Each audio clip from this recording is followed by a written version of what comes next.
Congratulation sir, થઈ ગયું. Congratulations નહીં ભાઈ, હું મેડલ ડિઝર્વ કરું છું. પત્નીજીની ડિમાન્ડ, સ્કૂલ એટલી નજીક હોવી જોઈએ કે બાળક માત્ર 10મી મિનિટે સ્કૂલમાં હોય, એટલે મેડમથી મોડા ઉઠાય ને.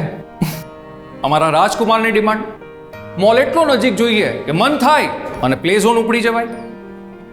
મારા પિતાજીની ડિમાન્ડ, હાથ ભાંગે, ઉધરસ આવે કે ફ્રેક્ચર થાય, 108 કરતા પહેલા ડોક્ટર પાસે પહોંચી જવાવું જોઈએ. અને છેલ્લે મારી ડિમાન્ડ માત્ર એટલી કે આ બધા ખુશ રહે. આખું સુરત ફર્યો અને આ બધી ડિમાન્ડ્સ પૂરી થઈ માત્ર એક જ જગ્યાએ, અને એ પરફેક્ટ ઘર એટલે ઇન્ફિનિટી બાગ. અહીં મને મળી મારા પરિવાર માટે બેસ્ટ એમ્યુનિટીઝ અને બધી જ સવલતો માત્ર થોડા જ અંતરે. હવે તો બધા જ ખુશ છે અને પરિવાર ખુશ એટલે હું ખુશ ખુશાલ.